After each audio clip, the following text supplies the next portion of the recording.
Trend lines are used by traders on a day-to-day basis. They do a lot of really cool things. They are very handy, very efficient, but unfortunately, a lot of traders do not use trend lines because they're not quite sure how to draw them.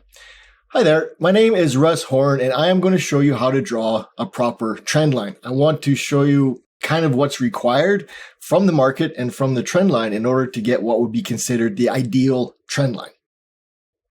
Now, I've got a couple of images here. We've got a trend line in a downward market and a trend line in an upward market.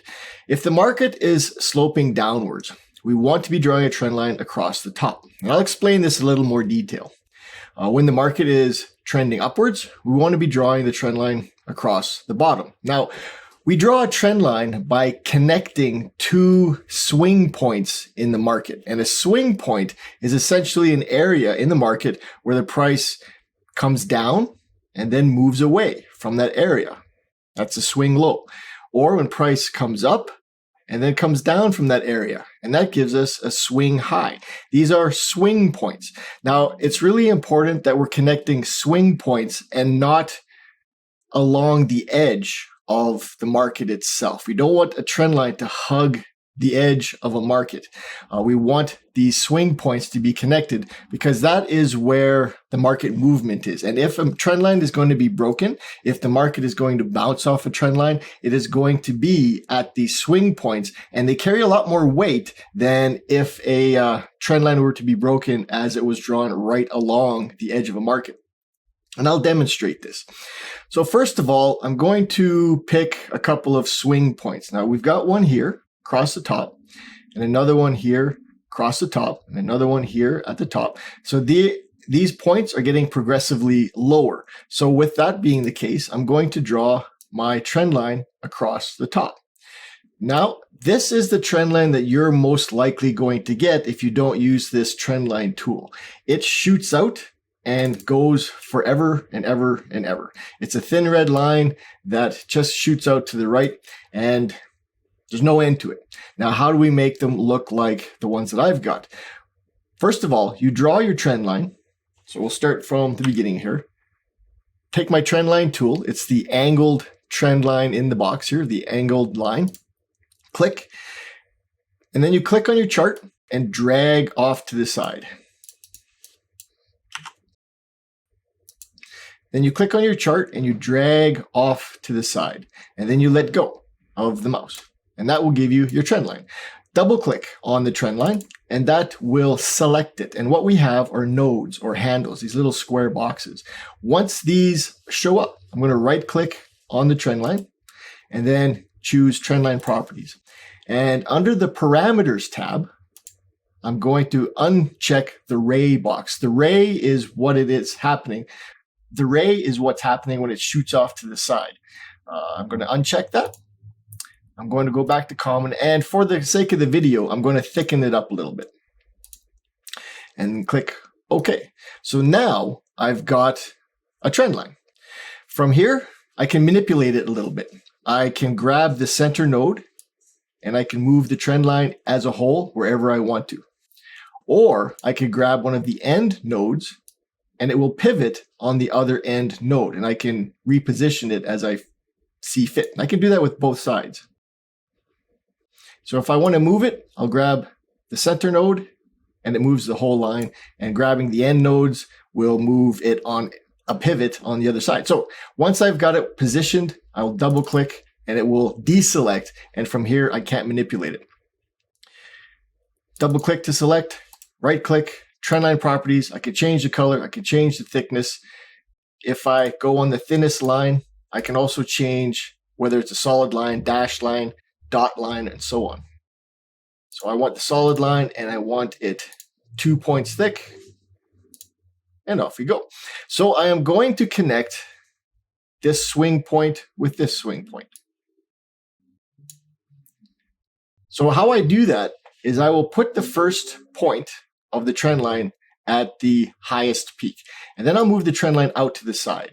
And then I will bring it down until it makes contact with the other point. And from here, I have a trend line. Now, the way a trend line should function is it's connecting swing highs and swing lows. And in a down market, it's connecting swing highs. So what I want to see, what to me makes it a swing high, is I've got this high point and then the market comes away from the trend line and it leaves a gap. It comes back up to the trend line, comes down away from the trend line and leaves a gap. I want to see these gaps when I'm drawing a trend line. Otherwise, the trend line is too close to the market. If I am doing something like this, where I'm drawing the trend line across the top here, there's no real gaps in here. The market isn't getting a chance to get away from the trend line. And often we are going to get fake outs like this little candle here. If we're looking to trade a close past the trend line, we will often get fake outs because it doesn't take much, a little hack, a little cough in the market to pop the price just above the trend line and then back down again. What I'm looking for are the actual swings. I want to see that market gets away, back to, gets away, back to, and so on. So this is how I'm going to draw a trend line in a down market. Now, what happens here is we get a new swing high. Price punches through the trend line, comes back down.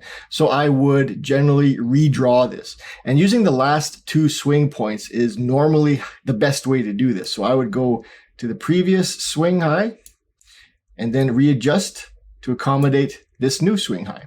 So I've got a gap, price comes back up and then moves away. And then I've got another gap.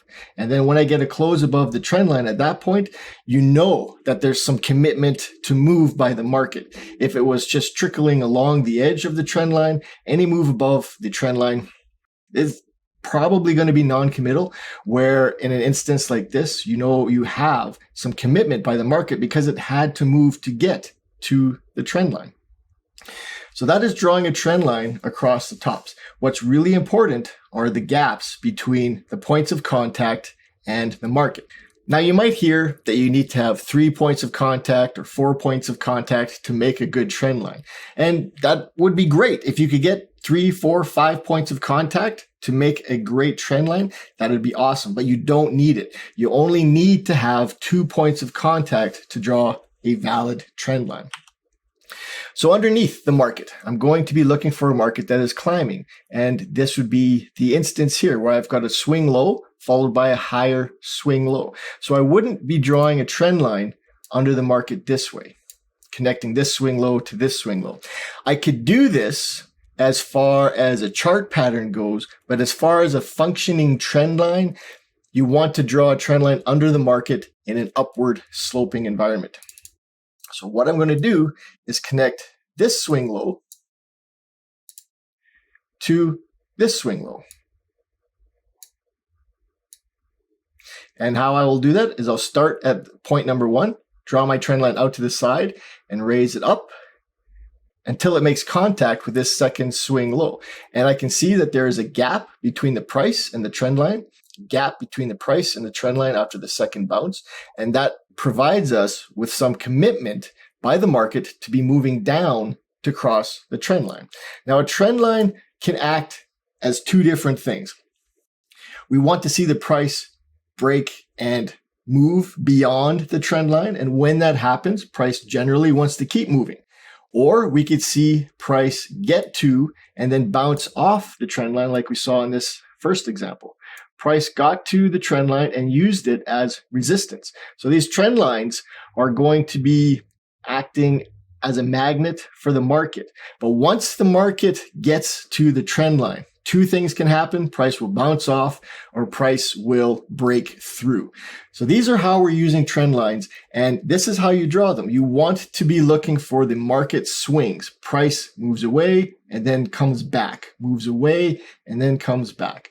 I would not want to draw a trend line in this market here underneath like this. We have these little tiny gaps. They're too small. The market really hasn't had an opportunity to get away from the trend line. And then if you're looking to sell, this could be your sell signal as the market drops below the trend line, but the price just doesn't go anywhere because it's more of a hiccup, just a cough, just a little extra volume in the market can break a trend line when the trend line hugs the price too closely. So again, I'm looking for that gap, that space between the trend line and the market. Now, one last thing that I should mention is when I am drawing a trend line, I want to find an example here, but when I'm drawing a trend line and the market starts to move sideways, if I use this swing and this swing here, and I connect them to draw a trend line downwards, what I'm seeing before the price breaks through the trend line is a market that's starting to move sideways. Now, a market that is moving sideways will eventually break through a trend line because it is moving sideways. The trend line is sloping either up or in this case down, and the trend line is going to be cutting through the market at some point. There's going to be an intersection with the sideways market. The trend line is going to slope through. And if the market is moving sideways, I tend to not want to take a break of the trend line too seriously. I want to see that the market has some movement, which is why we're looking for swings. We want a swing high and a swing low because the break of the trend line by the market means that the market has had to move. So it has some momentum when it gets through the trend line. In a sideways market, there is no momentum, and we have to make some assumptions when it comes to trading. And one of those assumptions is a sideways market is going to keep moving sideways until it shows us otherwise. So a sideways market that gets through a trend line is going to want to keep moving sideways until it takes off, until it stops. So a trade in a sideways market is not ideal. Again, the trend line is going to eventually just break through it, but it's not going to be valid. All right, so we want to see that the market has its swings in place, that it leaves the trend line, comes back to the trend line, leaves the trend line, comes back. And if you're uncertain, is this a good trend line? Then it probably isn't. I'm going to draw from here to here. This is another example of a sideways market. I've got point 1, price moves away, comes back up. Point 2, price moves away, comes back up. And then it starts printing tiny, tiny candles and starts moving very sideways. This is not something I would consider as either support or resistance or a breakthrough. I want to see that the market is moving quite nicely, just like we have here, just like we have in the different examples. If I draw a trend line from this point to this point, the market has had to move up to get to the trend line, and it just keeps moving up. It's not moving sideways like it is here. All right, so that is drawing a trend line. It's not that hard, but a lot of traders are not quite certain about it. And I hope this helps. Just scroll back through your charts and look for the swing points and connect some different swing points and see if you can start drawing some really nice looking trend lines.